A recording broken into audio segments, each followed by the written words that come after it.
Hello, everyone. As predicted, the death toll from the strike by Russian guided bombs against a big hardware store in Kharkiv had risen. We are up to 14 dead, and I think we're now pushing 50 on the number of wounded, which is not surprising.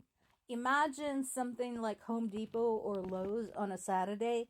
Now imagine you're also living in a country that's in a state of war and in a city that's been fired upon repeatedly for months. So what do people do? They go somewhere where they can get tools and materials to start rebuilding, because that's what people in Ukraine do. They don't wait for the government edict. They don't wait for the EU. They don't wait for the US or the UN or NATO or anybody else. They just get it together and go rebuild. So that's why there were so many people, possibly a couple hundred people, in that store on a Saturday when the bombs fell. So this is a developing story.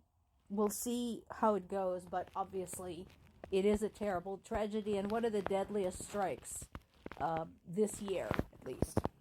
This article is on BBC. The game of drones continues. I recommend that you go look it up. It's interesting. Basically, once again, it is talking about the drone squad and how it works. Again, gives you kind of an inside look on the use of these fairly uncomplicated, inexpensive tools as a legit weapon of war. Right now, the focus is on the village of Lipsy. That is still a target for the Russians. Remember, we were talking about yesterday that the situation in the Kharkiv region is still a developing story. So, while there are some successes along that portion of the front line, it's still some pretty violent fighting. There's still some stuff going on there, and I think, as I mentioned before, because Ukrainians have been resisting so staunchly the strike against that hardware store, no doubt in my mind, it was a retaliation. And another level to add to this, another layer to add to this, is that, remember, early in the war, Russians did take Kharkiv, and then they were kicked out of there. So now they're trying to get there for the second time. I don't care what they're saying. Oh, we just want to buffer the zone. We know they're lying. It's bullshit. They want Kharkiv back because it's the second biggest city in Ukraine and has a tremendous political, economic, and cultural impact on the people in Ukraine. So the fact that they're losing Kharkiv effectively for the second time has got to be driving them nuts. It's humiliating. It makes them look ridiculous. You know, here they are, big Russia, ooh, Russian bear, everybody's scared, blah, blah, blah. And here's a little Ukraine kicking their ass. So that is what's happening. And remember, the psychological aspect of this is very important when we're talking about how this war is going and how it might go in the future. Good news and bad news. So on one hand, Ukrainians have gotten some guided bombs from the US and started basically testing the waters in terms of how they might use them. And just like the drones, as I mentioned a few days ago, the guided bombs are fairly uncomplicated and inexpensive to use. And I explained how they worked.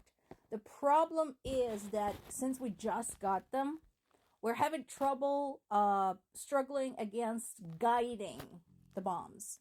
So, because Russia is using the jamming frequencies. So what will probably happen is Ukrainians are probably going to find a place to test these and figure out how to circumnavigate the jamming. We know that Russia has been interfering with Ukraine's internet, so that does play into this. Basically, Ukraine needs a better source of the internet, the better satellites than Elon Musk's Starlink. That has been proven unreliable. Not only that, but at the mercy of Elon Musk, and we all know what that means. Now, we are going to have a geography lesson here in a minute. So another piece that was mentioned by The Guardian is South Korea and Japan jumping into the fray in terms of sanctioning North Korea and Russia. North Korea for helping Russia in the war against Ukraine. And South Korea pointed out that what Russia is doing isn't a direct violation of UN Security Council resolutions.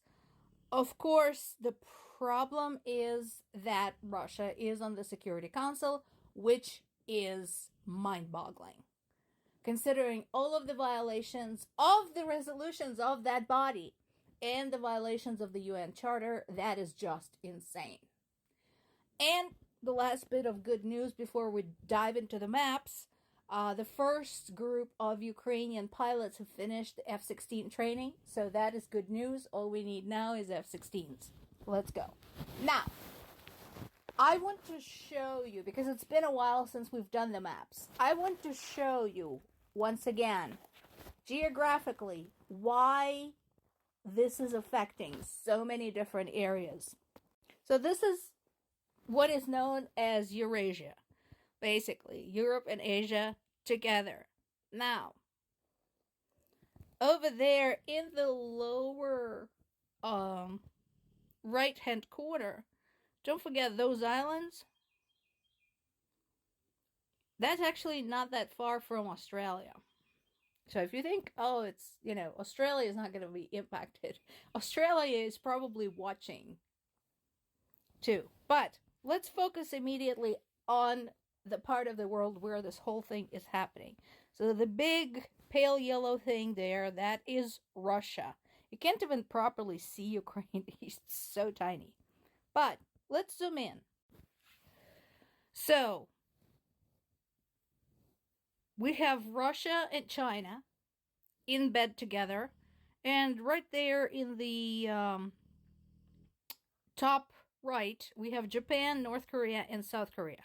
North Korea, as you can see, is right next to China. And I think it might even have, I would have to zoom in and look, but I think it might be sharing a teeny little part of border with Russia. So, look at what is nearby. Of course, as I said before, Japan and South Korea are uneasy because they're right there. And Mongolia can't be feeling too comfy either, because Mongolia is a point of contention between Russia and China. China has been wanting Mongolia, had an eye on it for a while, as did Russia. So, Mongolia will need to pick a side too. And then there is India, there's Pakistan, there is that whole area of smaller countries who undoubtedly are watching and wondering, what the hell are we going to do if Russia and China unite? Let's go over to the European side. That's the thing outlined in a frame over there. Here we go. So there's Poland right off the edge of the map. Next to Poland is Ukraine. So again, look how close everything is. And remember, Europe is not big. You can drive, an hour or two and you end up in another country. So, what do we know? We know that Slovakia supports Russia, Hungary supports Russia. Look where they are. They're smack dab right against Poland, who supports Ukraine. So once again, when you think that this is just some little territorial conflict that doesn't affect anybody, think again. Pull up your map and take a close look. This affects everyone.